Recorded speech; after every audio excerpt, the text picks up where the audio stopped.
Muchas gracias al doctor Fernando Cardoso. Bueno, vamos a invitarlo a que ocupe un sitio en nuestro living porque vamos ahora a una mesa redonda. Vamos a dejar las preguntas para después, justamente para todo el bloque.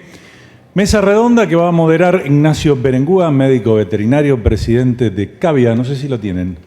Cámara Argentina de la Biotecnología de la Reproducción y la Inseminación Artificial. Es integrante de la Comisión Directiva del Foro Argentino de Genética Bovina y coordinador general de este Congreso Nacional. Vamos con los disertantes que van a acompañar a Fernando Cardoso. Carlos Ojea Rollán, lo invitamos al escenario, creador, productor, asesor ganadero y jurado internacional con más de 40 años dedicados al mejoramiento genético en rodeos de carne. Propietario de las cabañas La Juanita, Surangus y Compañía Argentina de Hacienda. Ganador del Premio a la Excelencia Agropecuaria La Nación Banco Galicia en 3 oportunidades, entre categorías diferentes: mejor criador, mejor producción animal y mejor cabañero. Su empresa de asesoramiento Ojea Rollán y Compañía trabaja hoy en un importante número de establecimientos ganaderos. Nos va a acompañar también Ignacio Cabo, médico veterinario, asesor en genética de Cabaña Casamú, propietario de la Cabaña Genética Amancay. Y Santiago de Bernardi, médico veterinario, asesor ganadero, especialista en genética bovina y productor agropecuario. Así que a partir de este momento el panel es todo tuyo, Ignacio.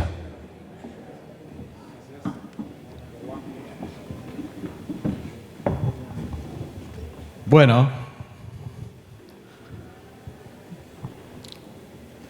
siguiendo la línea de que las charlas post-almuerzo son disruptivas, quería comentarles que tuvimos 174 Zoom de coordinación anterior a este momento y que no nos pusimos de acuerdo. La idea es tratar de analizar el tema de la genética, más que nada desde el punto de vista de la aplicación de la genética a campo, pensando en el productor, pensando en la valorización que puede tener en su ganado utilizando genética de alto nivel. La idea que yo pensé para este panel es que cada uno pueda disponer de unos minutos para hacer alguna consideración desde su experiencia.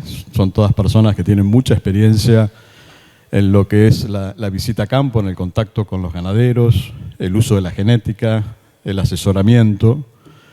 Y después de esos minutos, bueno, dedicar algún tiempo al intercambio y a mí me gustaría dedicar un poco más de tiempo a las preguntas. Por lo tanto, estimulo a que haya preguntas de parte de las personas que están presentes en este congreso. ¿Bien? Acá es toma de decisiones. Cuando uno va a un campo, bueno, qué importancia nota que le da la genética, qué relevamiento, cómo la analiza, cómo la estudia, cómo la aplica y cómo mide esos resultados cuando la implementa. Bueno, el que quiera comenzar lo puede hacer. Santiago, si querés comenzar vos, como para posicionar un poco el escenario. Bueno, gracias. Gracias al foro por la invitación. Lindo desafío que en 30 minutos hablemos estando Ojea, yo y Berengúa. Bueno, va a sacar chispas para cumplir con el horario. Pero bueno, la verdad que a mí lo que me pasa visitando bastante a cotidiano productores comerciales, que es un poco el trabajo mío, que es tratar de desarrollar programas genéticos en planteos comerciales. Lo que sí veo, y con bastante frecuencia, bastante abandonado, es un capítulo que está sumamente abandonado, el de la genética en los rodeos comerciales. Es muy común encontrar campos que vos vas y que tienen un buen manejo, miembros CREA, lugares de los que uno llamaría productores de avanzada, con buenos administradores, con buenos asesores, y de golpe tienen una buena cadena forrajera planteada, tienen un plan sanitario bien aceitado, y cuando vas a la materia genética está bastante ninguneada. Y no me refiero únicamente a los campos que no inseminan o que no compran toros, que sería el caso más extremo, si querés, sino que en muchos lugares, inclusive hasta inseminando, cuando vos le preguntás con qué rumbo genético, quién es un poco el que se ocupa, o cuando te das cuenta qué grado de peso le dan a la decisión, es totalmente acéfalo y sin ningún tipo de rumbo. Y eso es lo que a mí me preocupa. Venimos a estos congresos, hablamos un montón del impacto de la genética, la presentación que acabamos de tener. Todo lo que estamos acá, en general lo sabemos, pero entre nosotros y el mundo real hay una brecha enorme y veo pocos jugadores yendo a hacer ese trabajo ahí abajo, digamos. No quiero con esto ser tan crítico como fue Matías ayer, que vino acá y pateó el nido y se pusieron todos con los tapones de punta. Me gusta ser bastante disruptivo, pero es como que ves una desconexión. Hay muchas cosas que ya no son datos, son trabajos científicos, y sin embargo la comunidad asesora, la comunidad científica, no sé por qué, o no nos ponemos de acuerdo. Digamos, para ir más a lo concreto, lo que quiero decir es, vos te podés pelear con un agricultor, o dos agricultores pueden discutir, a uno le puede gustar más KWS o Decal, pero todos saben más o menos que la genética ocupa un lugar fundamental, y si vas a pagar un lote 14 quintales de alquiler y le vas a pagar un sembrador, todo, nadie deja librado al azar la genética. En ganadería no pasa eso. Y vos te encontrás con gente que dice, está reconvencida que hay que ir para allá, y otro asesor genético dice que hay que ir para allá, y un productor o un asesor o gente profesional que dice, la genética entra por la boca, y entonces, como diciendo, no importa lo que hagamos, si la de comer bien es todo igual, si la de comer mal es toda una cagada. Entonces, esa es la desconexión que yo encuentro entre nosotros, y es lo donde creo que a mí por lo menos me hace ruido, y mi aporte a la ganadería argentina es todo el tiempo estar tratando de meter gente a decir, che, mirá que la genética te puede llevar a otro plano.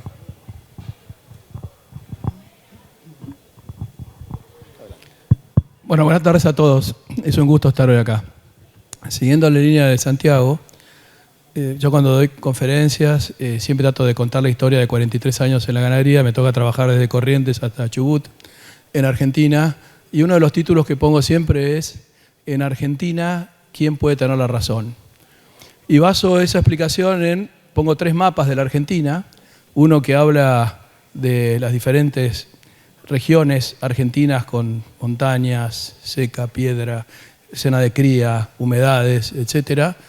Otro de las precipitaciones que tiene la Argentina, otras diferencias de presiones. Pero lo que quiero definir con eso es las diferencias medioambientales que tiene la Argentina y cómo es un gran desafío para todos los que trabajamos genética darnos cuenta que el medio ambiente en la Argentina juega un papel muy grande. Y seguramente en algunos lugares de otros países donde el medio ambiente está bastante aislado, porque todos paran al mismo tiempo, se encierran de una determinada manera, en el invierno las vacas son ayudadas por comida extra.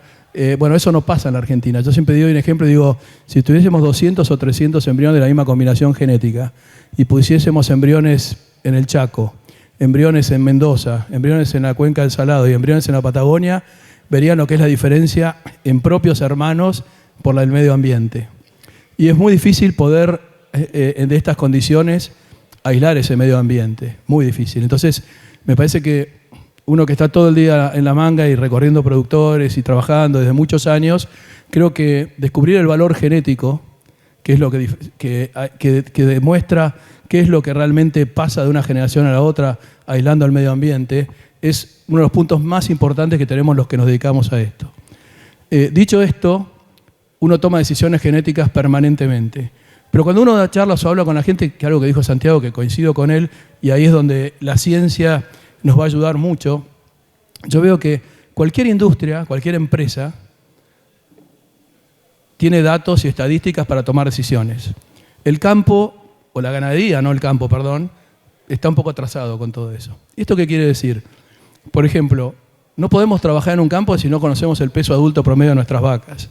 No podemos trabajar en un campo si no sabemos cuál es el máximo potencial de preñez que podemos tener en ese campo. Y en base a eso vamos a tener una ecuación que nos va a dar cuánto puede pesar el peso adulto de nuestra vaca para que se preñe, como corresponde para esa zona, y cuál cerca va a estar el peso del ternero al destete del 50% del peso adulto de su madre, que es la mayor expresión de la cría. Entonces, y para cerrar, para no tomar mucho más tiempo, tiro la idea, etcétera. Tenemos que medir. Los DEPS y la genómica nos ayudan a tomar decisiones, pero para tomar decisiones tenemos que decir algo que comentó recién, tenemos que saber primero y fundamental qué producto podemos abastecer nosotros a qué mercado. ¿Cuál es el producto ideal que nuestro mercado, en nuestro medio ambiente, etcétera, puede producir? ¿Con qué medio ambiente contamos? ¿Con qué máquina contamos, que son las vacas? ¿Y cómo va a ser esa inyección de genética para lograr el objetivo, que con las vacas que tenemos producir lo que queremos producir. Y después de que tomamos una decisión genética, ahí viene la medición de los índices productivos, los índices de eficiencia de la cría, etcétera, que los van a encontrar en los cuadernillos de CREA, etcétera. Y cada movimiento genético que ustedes hagan, que es lo que dijo Santiago recién, evaluemos 2 o 3 años después qué resultados tuvo y si seguimos por ese camino o tenemos que cambiar para algún lado. Entonces, tiro la idea de dejemos de ser productores de la vieja época, como nuestros padres, nuestros abuelos, etcétera, y empecemos a ser productores, empresarios de la producción de carne vía la genética. Bueno, sé que estamos bastante alineados. Yo voy por el mismo camino que Sandy y Carlos.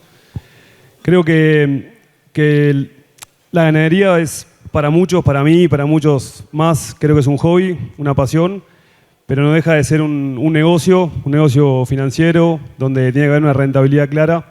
Y si la rentabilidad no está, todo lo demás no tiene sentido.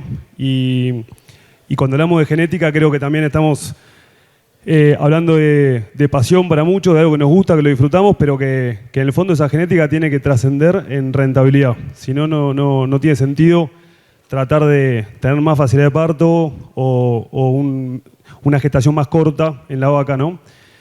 Entonces, un poco lo que quiero remarcar es, durante todo el foro hubo excelentes charlas.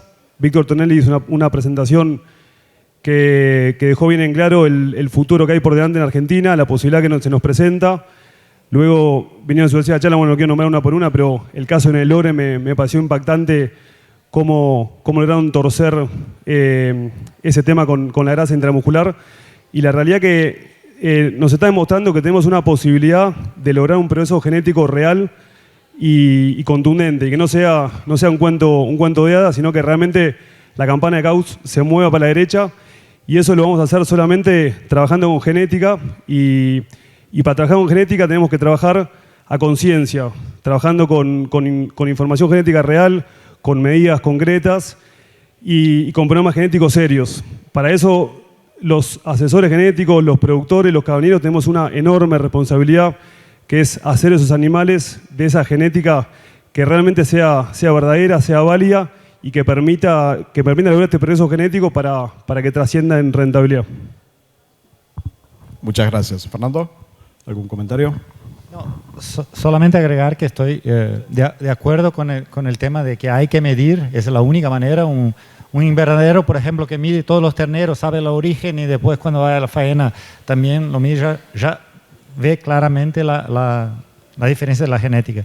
Pero decir que también yo pienso que el cabañero tiene un papel fundamental de educación para sus clientes, para el productor comercial que se hablaba, porque tiene esa interacción directa para vender los toros y es un momento importante, se acredita en los CPDs, que son herramientas, no son el final, ¿no? La genómica, son herramientas para tomar la decisión, pero yo veo como fundamental ese papel de los cabañeros como educadores de sus clientes con respecto a cómo leer los datos y cómo usar para tener mejores ganancias en su sistema de producción.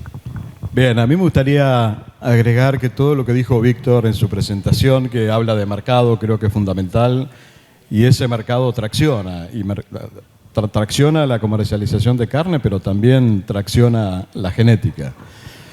En mi caso, en los últimos 35 años, vinculado a la comercialización de genética, salvo el último año y medio, todos los anteriores hemos comercializado genética como si estuviésemos navegando en el Titanic.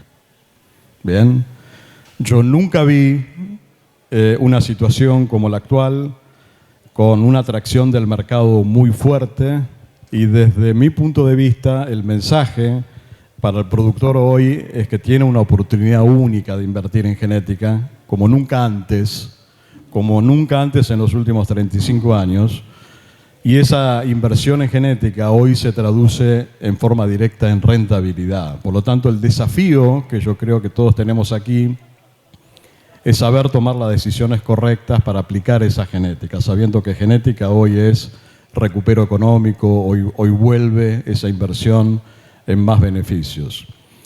Hablamos de diferencia con el mundo real, con Santiago, hablamos de la necesidad de tomar mediciones en el mismo campo para tomar mejores decisiones, también rentabilidad por acá y la importancia de medir.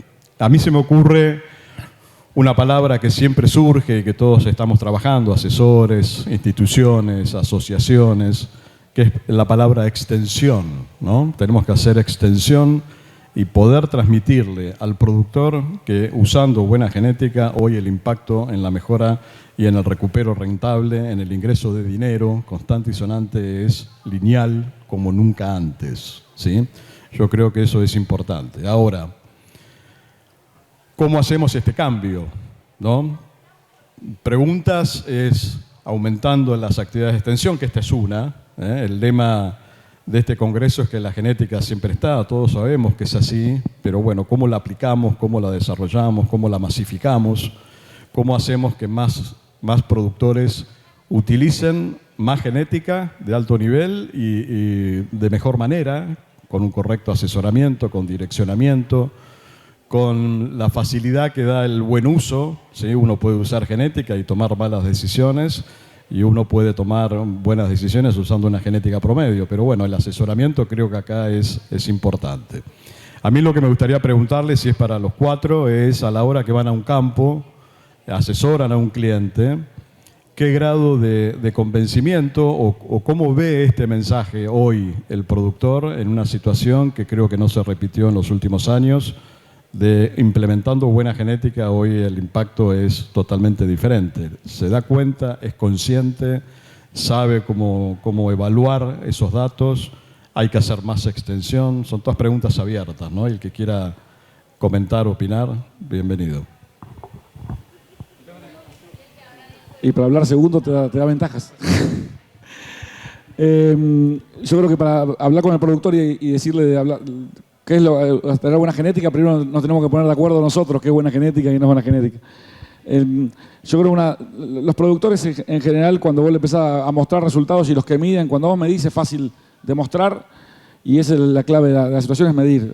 Cuando vos a la gente le haces, los ganaderos son empresarios y cuando vos a un empresario le haces ver un resultado, no es tan difícil.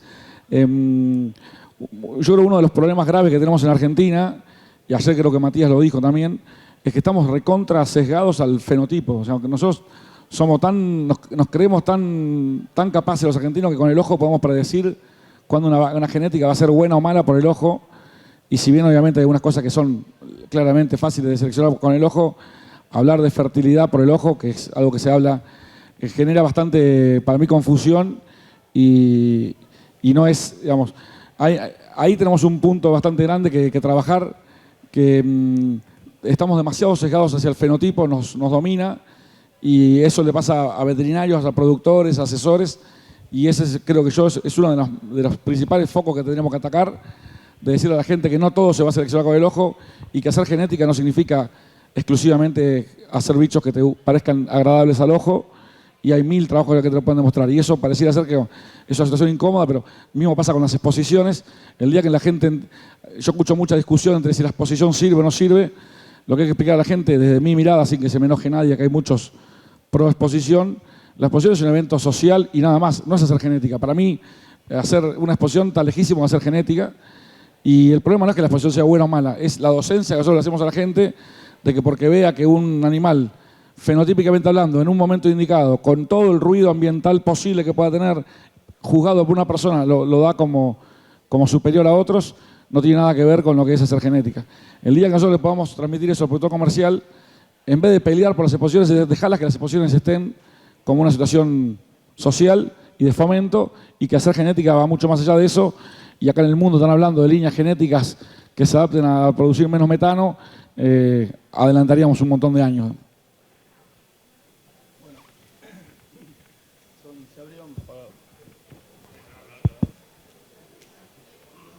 Bueno, se abrieron varios frentes. Primero tu pregunta y ahora lo de Santiago.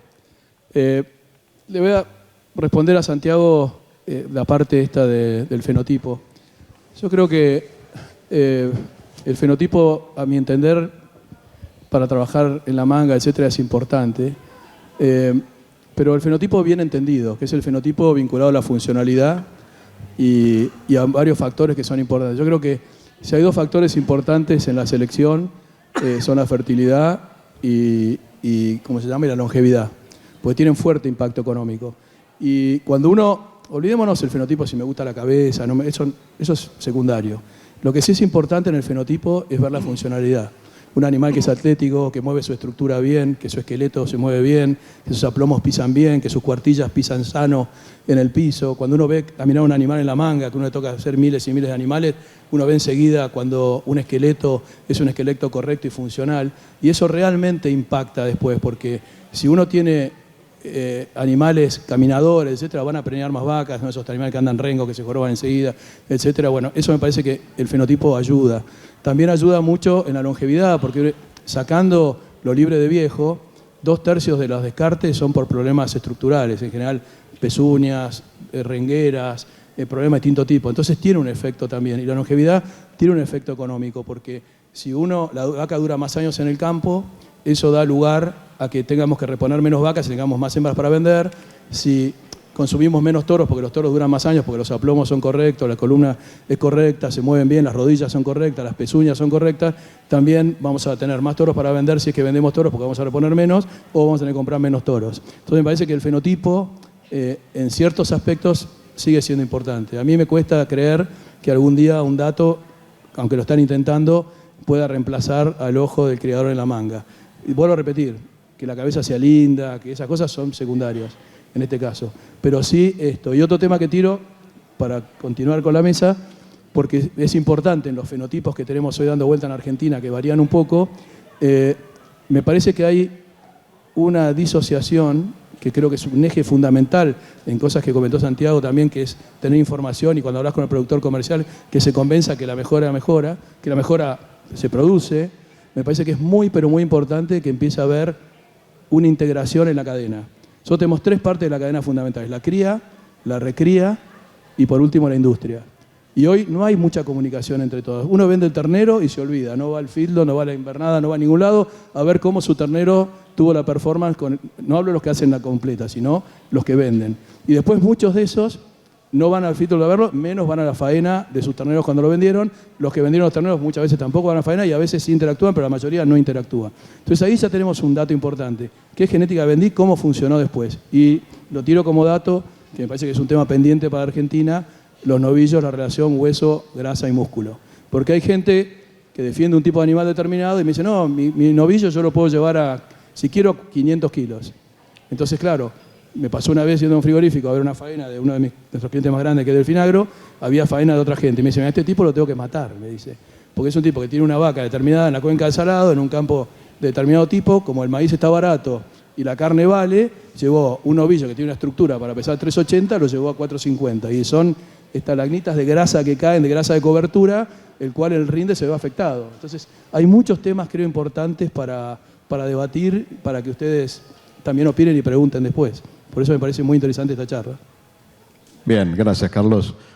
¿Algún otro comentario? Yo le voy a responder a los dos. No, mentira. Che, Se está poniendo bravo esto. No me voy a meter en ese quilombo. Cachito ya llega, ¿no? Salí de ahí maravilla. Yo creo que el fenotipo desde ya, que lo estructural creo que está fuera de discusión para todos, que es fundamental. La exposición es otro tema donde no prefiero meterme. Pero... ¿Por qué? Los vamos para las preguntas. Pero la verdad es que yo creo que falta mucha extensión, muchísima, realmente. Creo que nosotros tenemos que poder hacer la extensión y poder explicar por qué conviene invertir en genética. Hace poco yo estaba en un asado con un amigo y mi amigo me dice, che, pero si voy a tal cabaña, sin el nombre, y me compro un toro hoy en 20 millones, ¿cómo recupero yo la plata? Me dijo. Y fue una pregunta en un asado mano a mano donde me di cuenta que no era tan fácil respondérsela. Y creo que todos acá tenemos que poder responder esa pregunta con mucha facilidad, tenerlo muy en claro, y hasta que estaría bueno que en un próximo foro lo debatamos o lo explayemos y digamos, bueno, ¿por qué? ¿Por qué conviene? Y de repente, esto da para una larga charla, ¿no? Pero por ahí conviene porque ese toro tiene más facilidad de parto, se le va a trancarme una vaquillona, porque le va a ofrecer una gestación más corta, donde los terneros van a hacer una semana antes, porque va a tener mucho desarrollo, la vaca va a dejar de crecer, porque va a tener, qué sé yo, mucha más fertilidad. La fertilidad, por ejemplo, entre líneas genéticas dentro del mismo Angus, con el mismo manejo, todo igual, puede variar hasta un 10, un 15%. O sea, el que ha tenido la posibilidad de revisar en el mismo potrero, con el mismo manejo, con la misma nutrición, vacas de distinto origen, sabe lo que le hablo. Yo soy veterinario, lo he palpado con mis propias manos y cambia en un 15%. Todo igual, lo único que está cambiando es la fertilidad. Y es un montón, un 15% solamente en eso. Y si agrupamos todos los caracteres genéticos al mismo tiempo, que podamos llegar a medir, tomando también desde ya estructura, ¿no? Que tan importante es la longevidad y esa columna vertebral, esos aplomos y que todo sea correcto, entonces la rentabilidad entre un planteo A y un planteo B, donde en el A sea todo lo mejor y en el B sea todo lo peor, yo me animo a decir que está por arriba del 30%, y solamente hablando de genética, neteando todo lo demás. Entonces, me parece que tenemos que hacer mucha atención, no solo a los productores comerciales, sino a nosotros mismos, asesores genéticos, genetistas, y todos los enormes profesionales que hay en este salón. Creo que tenemos que desarrollarnos más en este aspecto como para poder trasladar mejor todo este pensamiento. Bien, muchas gracias. Hace muchos años atrás había un programa de televisión que se llamaba Derecho a Réplica. No, pero yo tampoco quiero hacer digamos, con Carlos nos conocemos hace 1000 años y yo no... digamos, yo lo que quiero decir es que es obvio que yo, si voy a ver una vaca que tiene las patas para el carajo o tiene la ubre descolgada, no la voy a querer para donante, pero todo lo que vos estás viendo en un animal, ya sea para bien o para mal, es la conjunción de su genética y el ambiente. Yo no te puedo decir que el problema de esa ubre sea genético, de esa ubre o de esa pata, por supuesto que no voy a correr el riesgo. A lo que voy es que evidentemente todos queremos ver un animal que tenga la solidez estructural y yo no creo que el dato mate al trabajo tradicional. De hecho, le ponemos mucho tiempo a todo eso y nos gusta. Para mí hacer genética digamos, tenés muchas herramientas y lo que para mí está pasando en Argentina es que claramente siempre le dimos una importancia demasiado pesada a la parte fenotípica y muy poco al resto. Y no es lo que pasa en el mundo. Yo con eso no estoy diciendo que no haya que mirar los animales. Yo los miro un montón. Yo, de hecho, jamás trato de no comprar animales que no me gusten su estructura, sus pezuñas, pero lo pongo en un porcentaje. Después voy y le miro los datos. Y lo que estoy invitando es a los que están acá, que sean administradores de estancias, de campo, veterinario, es que, primero que nada, no ninguneemos más a la genética, que está bastante ninguneada. Bueno, démosle bola, hagámosle foco. Y después, digamos, ¿qué es hacer genética? Pues si hacer genética para tu cabeza va a ser usar los toros que ganan las exposiciones, para mí le va a cerrar, sinceramente, eso es lo que yo digo. Ahora, eso no significa que no haya que tener animales que tengan corrección. De hecho, para muchos datos fenotípicos, algunos de los que Carlos inclusive nombró, como pezuñas, hoy ya hay DEP que te dice, o sea, ¿qué es más importante en un toro? ¿Ver cómo tiene las pezuñas él o ver el DEP de cómo va a transmitir la pezuña? Y yo sé que acá más de un cabañero me querría cagar a trompadas. Yo espero que tenga los dos bien, pero si un toro tiene problema de pezuñas, bueno, puedes asegurar de que sea genético el tema. Puede haber sido un desastre de manejo de acidosis. Entonces, lo que yo digo es, invito a aquellos que les encanta ver los animales fenotípicamente, que le den 1/3 al fenotipo, 1/3 a los números, genómica, DEPS del ERA o de lo que sea, pero a los números en general, y 1/3 al programa de donde vienen esos toros. Si vos me preguntas a mí como asesor genético a qué más le doy bola, ni al fenotipo ni a los números. Yo le doy mucho más bola al programa del que viene. Yo entiendo que para mí, cuando voy a usar un toro, un semen de un toro o un embrión, lo que yo me estoy trayendo es un embajador de ese rodeo. Si yo soy un productor que de golpe quiere producir novillos súper eficientes o vacas que sean longevas, que se preñen fácil, blandas, y estoy en una zona nueva, levanto la mirada y digo, ¿quién hace 20 o 30 años que tiene un rodeo que se preña el 95% en 60 días, que descarta la vaca vacía? Es Nacho. Nacho, vení. Me quiero traer un embajador de tu rodeo. Como vos no me vas a dar todo tu rodeo, me voy a elegir un toro que tiene adentro el chimichurri que hace 30 años él quiere acumular. Después, obviamente, voy a tratar de elegir el mejor representante. Eso es un embajador. Y que tiene que tener, obviamente, el fenotipo que yo quiero con los números. En Argentina eso no pasa, o pasa muy poco, y de hecho vos agarrás catálogo de semen, no vamos a dar nombre porque me van a cagar trompadas, y te ponen toros de rodeos que tienen toro todo el año. En mi mundo, yo me muevo mucho en el ambiente de CREA, comerciales de punta, si vos tenés servicio todo el año te hacen bullying, te publican en los estados de WhatsApp. El choto este tiene todo el año. Y vos te querés traer un embajador de un rodeo de un tipo que tiene todo el año y que vos no sabés si la madre de ese toro es una vaca dura de preñar que se preñaba cada 3 años. Entonces, hay otro que piensa totalmente lo contrario, porque lo está eligiendo para un catálogo de semen que va a tener 30.000 dosis vendidas por año, o sea, 15.000 preñeces, 7.000 hijas. Entonces, a ese nivel estamos de fuera de foco los asesores genéticos. Bueno, no, respondiéndole a Santiago, creo que al final estamos diciendo los dos lo mismo, porque yo soy convencido de que es un tercio, un tercio, un tercio. Por eso defendí un poquito el fenotipo, porque me pareció que por ahí había quedado un poquito más raleado. Pero no hay ninguna duda que la información es fundamental y lo que dice él, coincido 100%, es lo que me he dedicado a hacer toda mi vida, a buscar rodeos fuera del país para abrir sangres, porque creo que es importantísimo mantener las sangres abiertas de la genética nacional cuando se puede, y me parece que es muy importante, como dice él bien, ir, revisar, ver los rodeos, y donde hay esos animales correctos, funcionales, productivos, con buena información y todo lo que necesitamos, traerlo e incorporarlo, porque yo escuché hace muchos años a uno de los grandes próceres de la historia de la ganadería que decía que nunca había suficientes del tipo bueno. O sea, siempre hay mucho para mejorar y siempre hay para ir para adelante. Así que es importante no cerrar los rodeos, es importante mantenerlos abiertos. A mi entender, hay otra gente que defenderá mucho los rodeos cerrados, pero a mí me parece que mantener la genética activa permanentemente en el buen camino, no hay duda. Pero creo que lo importante de este, y de vuelta que ahora seguramente va a hablar Fernando, es que la genética no es lineal, no es un solo lado, es un equilibrio y un balance entre información, fenotipo vinculado a la funcionalidad y no olvidarnos de lo que es la fase 3, que es la red final con la calidad de carne que tanto se habló ahora y esa relación de hueso, grasa, músculo, marmoleo, grasa de cobertura, porque ahí también en la Argentina nos falta mucho para trabajar con los productores comerciales de los excesos de grasa que el mundo está castigando. Y bueno, y ahí y con esto cierro, hay un gran tema de pulseada entre la cría y después la industria, porque la cría necesita una grasa de cobertura mayor para que la vaca aguante el invierno y después se preñe, y la industria la castiga. Entonces estamos en un tire y afloje los criadores, que si ponemos más grasa de cadera a la vaca, preñamos más y pasamos mejor el invierno y podemos dormir tranquilos, pero después la industria te dice, no, esta grasa cuando quiero exportar me la castigan. Y bueno, ahí tenemos otro desafío importante. Por eso la ganadería y la genética es variante todo el tiempo, tenemos que estar informados, tenemos que estar con los radares prendidos y medir, porque esas mediciones nos van a decir, es más por acá o por allá. Yo por ahí agregar nomás que está claro que el camino es medir y el camino es usar esa información y usar ese trabajo para mejorar genéticamente y para traer la genética, mejorar la rentabilidad y poder cubrir esa necesidad que marcaba Víctor Tonelli, ¿no? La realidad es, en ese camino de medir, por ahí podemos tener buena información o no.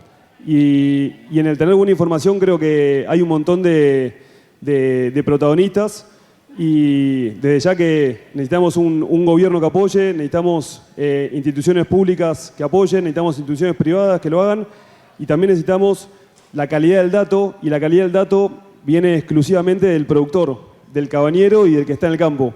La calidad del dato es fundamental.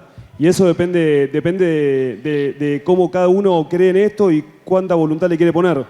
Y si no empezamos desde ahí, si no viene un dato de mucha calidad tomado de la cabaña para que vaya ascendiendo, no va a llegar a volcarse en un proceso genético real. Por eso, bueno, me parecía importante por ahí mencionar esto. Le pido a Fernando un comentario, después yo agrego otro y me gustaría después de esto abrir preguntas al público. Voy a hacer un comentario sobre la exposición, sobre lo que pienso, y me parece que, bueno, tenemos el ejemplo de Estados Unidos, que son dos tipos de genética diferente en las exposiciones y en la producción comercial, y me parece que para nosotros estamos intentando buscar lo mismo en los dos sistemas.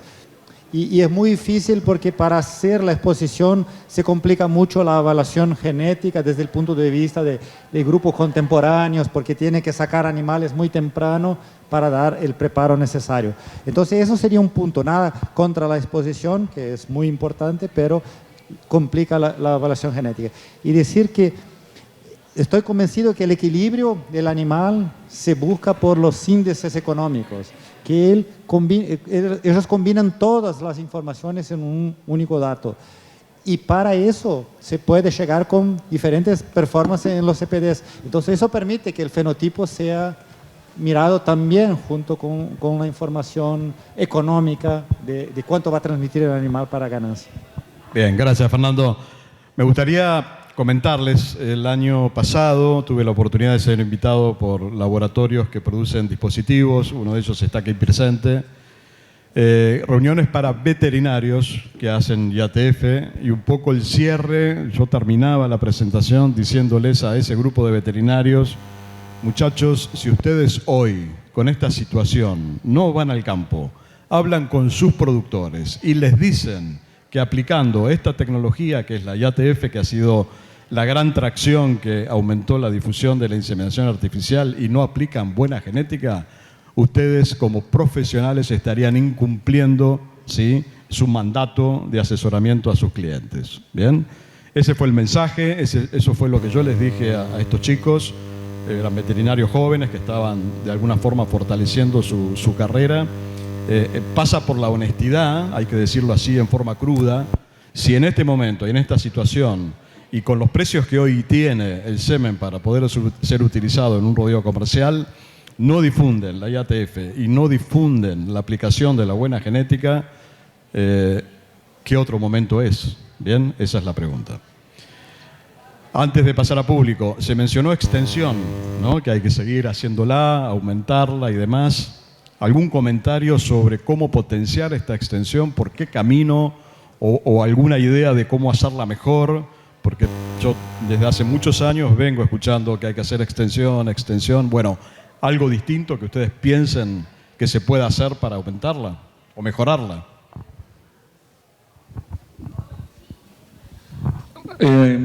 Yo creo que rápido hay que hacer actividades que le llegues al productor, y sobre todo yo soy bastante crítico de los movimientos que están entre medio de la comunidad científica y el productor.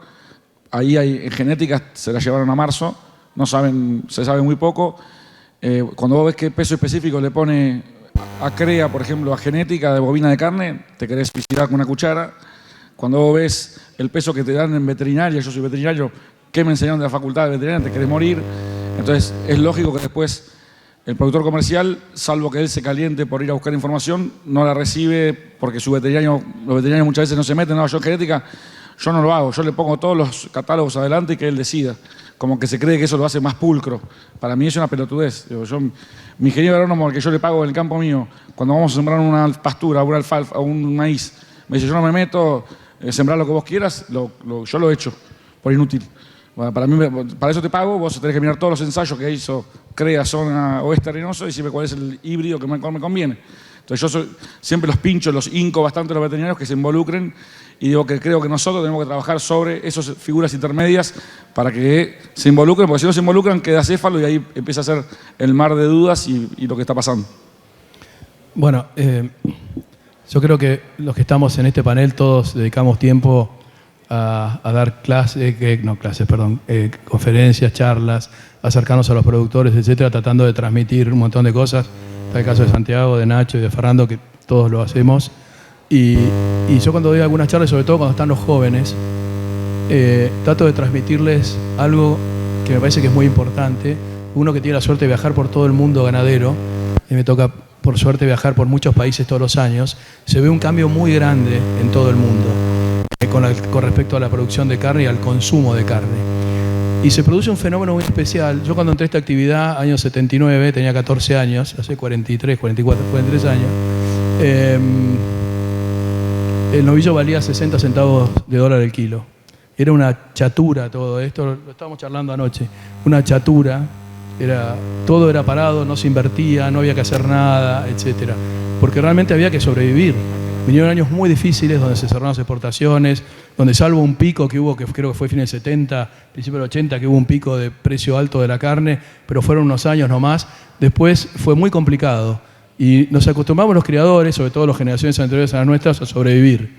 Así uno se salía un poquito de la lógica de invertir y no se animaban a pensar en muchas cosas porque donde se corrían un poquito realmente la pasaban mal. Y se veía que crecía el que no invertía, el que no ponía alambre nuevo, no invertía nada, era el que más se salvaba con respecto a muchos aventureros que trataron de invertir en su momento. Bueno, el mundo nos está mostrando que cambió, y cambió para bien para nosotros. La atracción que está produciendo Asia en este momento, ciertos países de consumo de carne que incluso con calidad, la cantidad de chinos que se han sumado a la clase media, que ahora consume carne, etc., nos mostró que ahora hay otro panorama, otro mundo. ¿Este mundo va a durar? Esperemos que sí.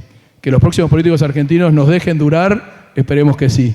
Pero si eso se produce, yo les digo que a muchos criadores nos tenemos que mandar al psiquiatra o al psicólogo para entender que los golpes que nos dieron cuando la carne valía 60, 70, 80 dólares de carne se acabó. Entonces, si seguimos usando las prácticas de esa época que usaban nuestros padres, nuestros abuelos, etcétera, no vamos a avanzar y la Argentina no va a avanzar. Y vamos a tener problemas para ingresar a muchos mercados, porque hoy ingresamos a mercados, sí, ingresamos a mercado de vaca, pero el premium no ingresamos en un porcentaje alto. Nosotros no tenemos los beneficios que tiene Estados Unidos hoy, que le están comprando la carne, y Santiago sabe bien, a 7 dólares, 8 dólares el kilo. Nosotros no entramos a ese mercado. Hay mucho para trabajar para entrar a ese mercado. Y eso está en mirar la calidad de carne, ¿no? Para poder entrar a esos mercados. El otro día estuvimos en un remate con Santiago, que estuvimos los dos sentados ahí, no vas a dejar mentir. Se vendieron vaquillonas generales entre 7.500 y 7.000 dólares. Vaquillonas generales en un remate en Estados Unidos. O sea, hay un mundo muy importante para la carne premium y para mejorar. Y en eso creo que tenemos una asignatura pendiente. Y eso va muy vinculado a la vieja ganadería, y creo que viene una ganadería nueva, pero sí, cuidemos muchísimo la adaptación al medio ambiente y que las vacas se preñen. Porque sin fertilidad, todo lo que hablamos no sirve para nada. Entonces, porque algunos piensan, no, este loco está pensando y después la vaca esa no se preña. No, yo no estoy hablando de cambiar el tipo de vaca, no estoy hablando que salga del medio ambiente que está. Pero sí pensemos en lo que vamos a entregar para la fase 2 y 3, porque ahí es donde vamos a jugar el partido de la carne con valor agregado y nos va a dar mucha más rentabilidad a todos y más plata para invertir para que la ganadería argentina siga creciendo. Bien, gracias a los cuatro. Germán, abrimos preguntas a público.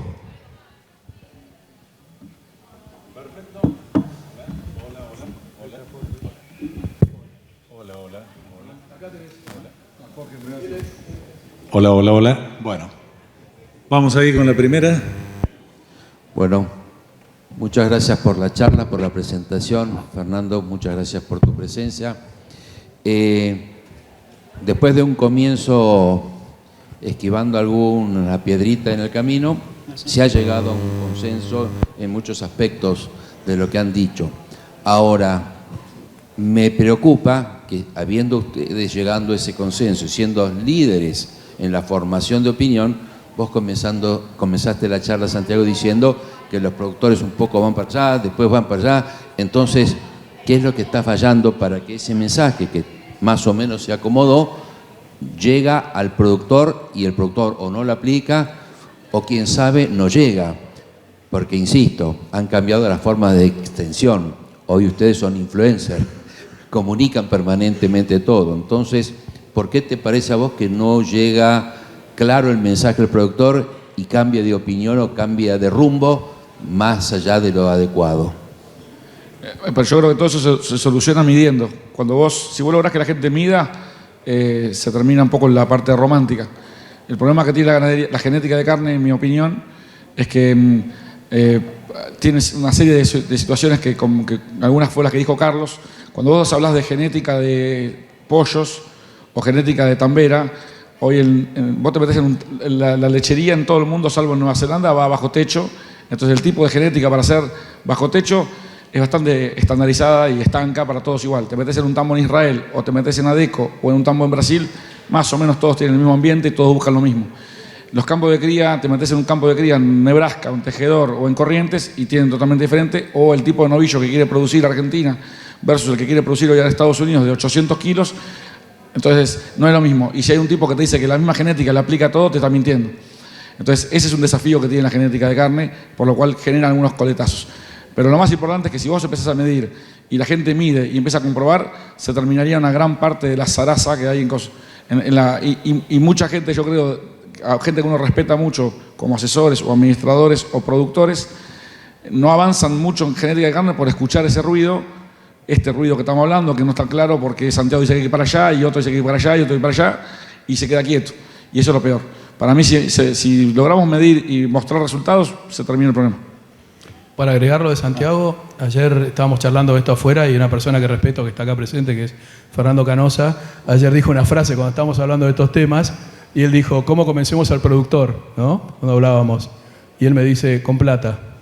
Me dice, cuando el productor vea que el ternero del que trabaja bien se vende mucho más caro que el ternero del que no trabaja tan bien, o cuando el novillo que está bien hecho, con buena relación de hueso, carne y músculo y calidad de carne, se paga más y el otro no, ahí van a responder un montón. Mientras tanto hay que hacer docencia. Pero el día que haya diferencia, y ya por suerte hace 2 años que los remates de terneros, que yo veo a varios, etcétera, se está pagando la calidad.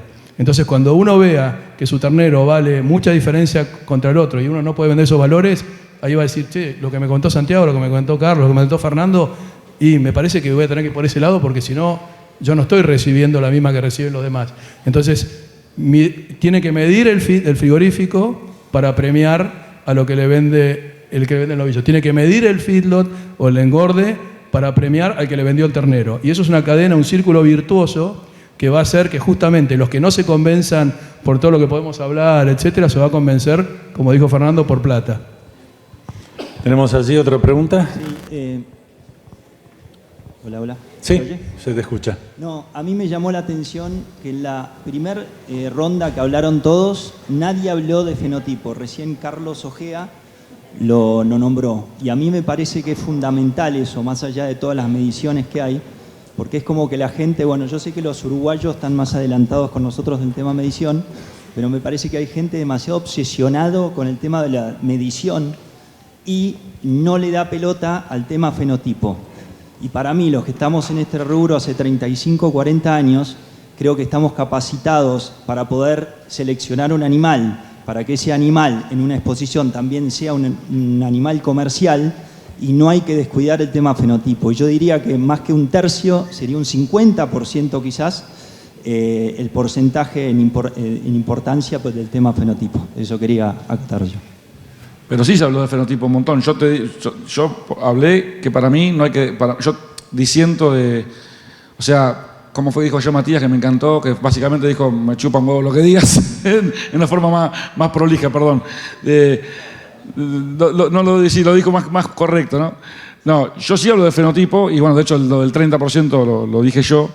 Yo lo que creo es que para mí el fenotipo es re importante.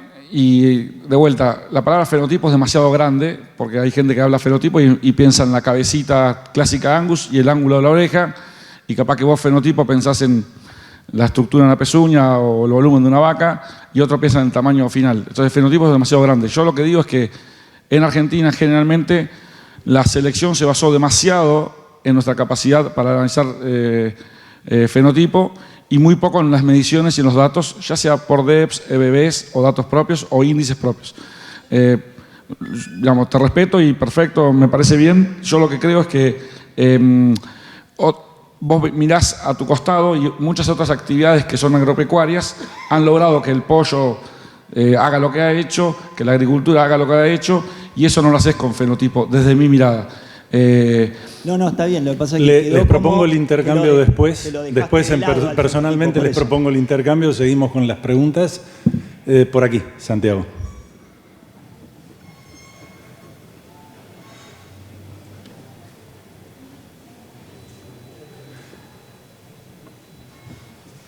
Andas de pocas pulgas, Germán, hoy.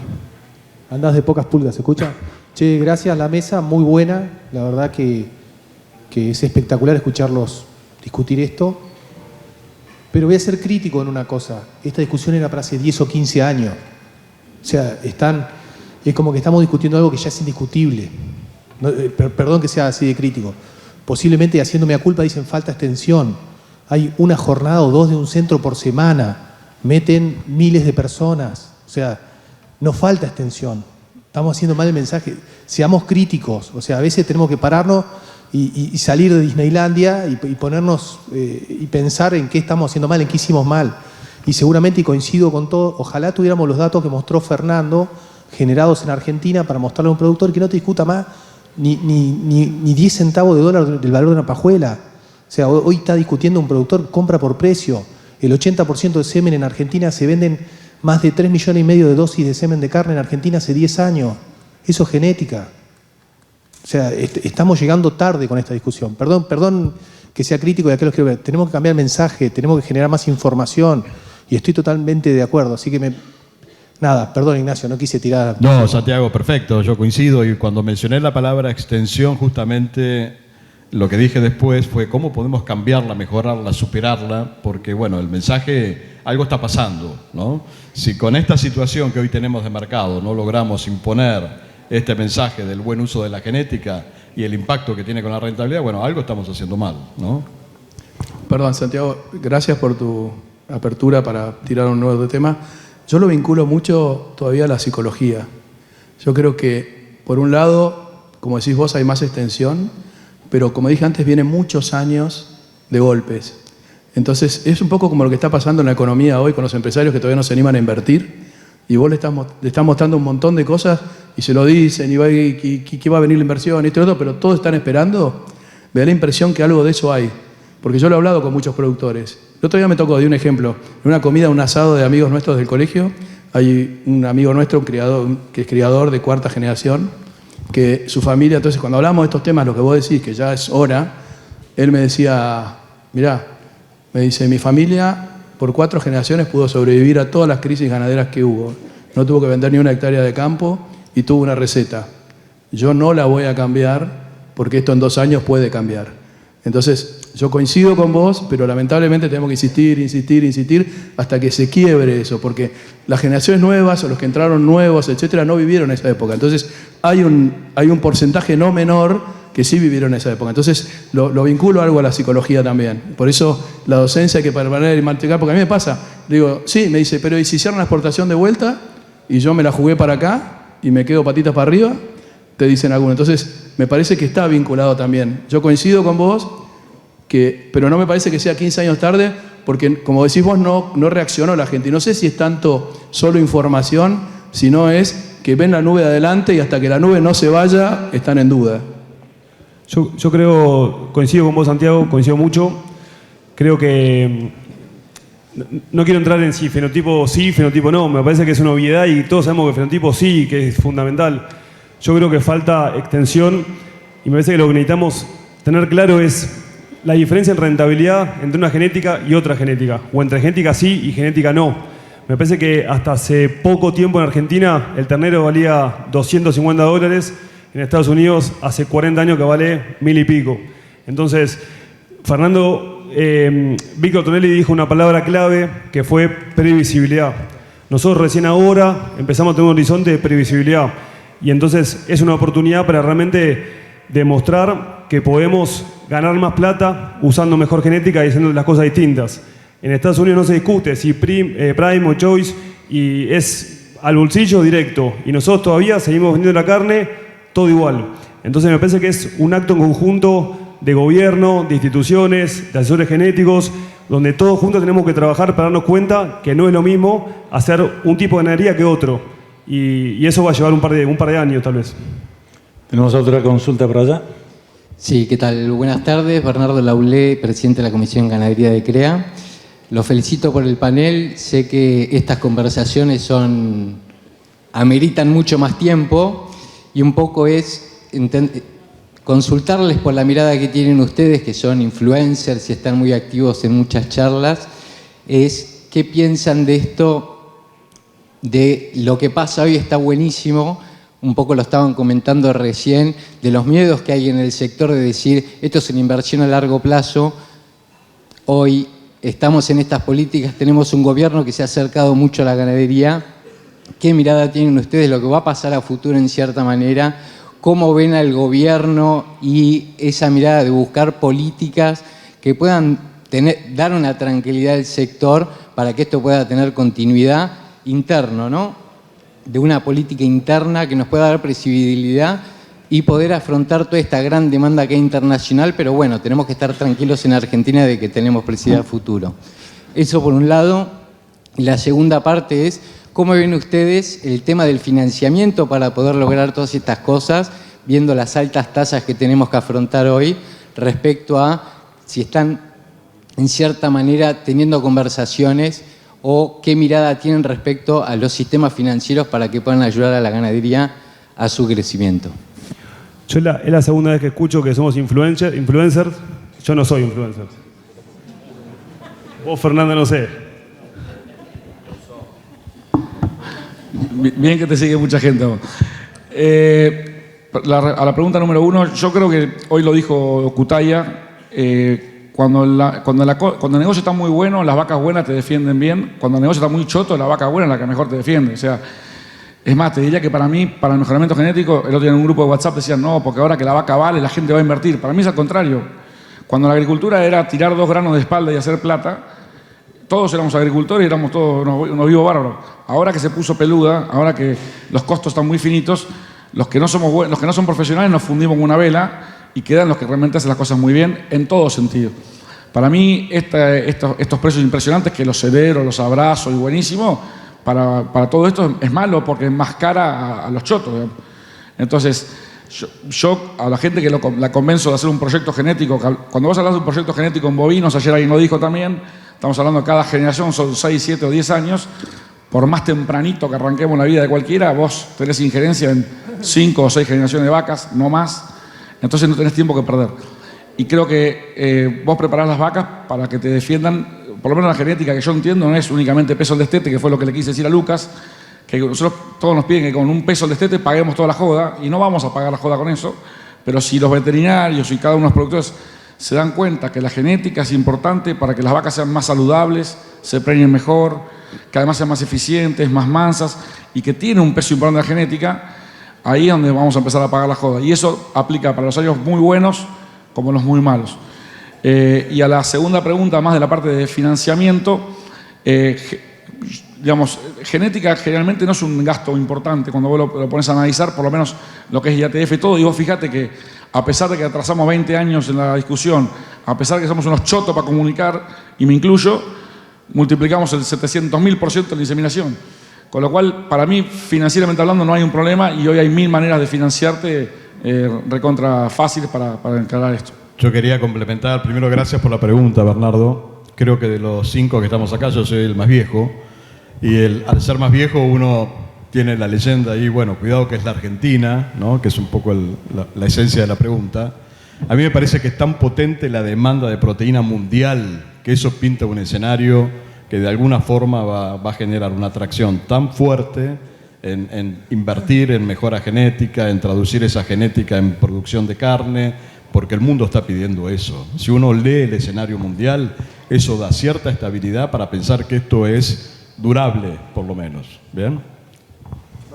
Solo quería agregar que para mí la genética es una cuestión más de información, porque se puede, si sabes lo que necesita cambiar en tu rodeo y eliges un toro, puedes encontrar un toro por el mismo precio de un toro malo. Es acumulativo, ¿no? Sí, no, y puedes, bueno, semen, tiene toros que van a ser muy bien para tu rodeo con el mismo valor que otros que van a ser muy mal. Entonces, no cambia tanto cuánto tiene que invertir, pero la decisión con base en la información. Eso que cambia el uso de la genética. Completando eso que dicen, yo de política no sé, y de futurología, de lo que van a pensar los políticos en unos años, para nosotros es imposible, pero sí con respecto a la genética. Y me parece que la Argentina tiene que, por un tiempo más, todavía pensar en una genética flexible, ¿no? Una genética que se pueda adaptar a las coyunturas que nos puede demandar el mercado mundial. Si bien es cierto que la consistencia en el precio parece venir para quedarse, pero también estamos pasando una primavera porque están baratos los costos de la comida. Y si eso en algún momento cambia, también tenemos que nosotros adaptarnos. Y lamentablemente, como la Argentina tiene muchos de esos cambios y ojalá no vengan más, creo que esa genética adaptable a diferentes circunstancias y diferentes momentos políticos y climáticos es importante mantenerla. Y en eso me parece que juega un papel muy importante el manejo de la precocidad. Porque un buen manejo de la precocidad en momentos determinados, sobre todo saber dónde meter un toro precoz, etcétera, porque si tenemos que salir más rápido de los animales, lo podamos hacer, nos ayuda muchísimo en el tema genético. Entonces, todos estamos trabajando hoy, me parece, con animales con datos de buen crecimiento, pero que ese crecimiento siga conteniendo una precocidad manejable para que los pesos adultos de las vacas no se nos vayan lejos. Porque creo que un factor fundamental dentro de la selección genética argentina es que los costos operativos de la cría no se nos disparen, porque ahí es donde empezamos a tener problemas graves, muy graves. Entonces, el manejo de la genética, ir para adelante está muy bueno, pero siempre con los pies sobre la tierra, porque Argentina es muy dependiente del medio ambiente y por lo menos hasta ahora, hasta que no lleguemos a los 7, 8 dólares por kilo, no vamos a poder suplementar las vacas en el invierno y nos van a quedar las vacas vacías. Entonces, creo que del lado nuestro de la experiencia y la genética es, vamos para adelante, el futuro es brillante, pero... Tenemos una pregunta más aquí. Sí, bueno, yo soy Ediki Smith Estrada, cofundador y expresidente del Foro Argentino de Genética y también hacedor con varios de acá del primer congreso internacional que hicimos en Mar del Plata hace como 20 años. Así que no sos el más viejo, Nacho.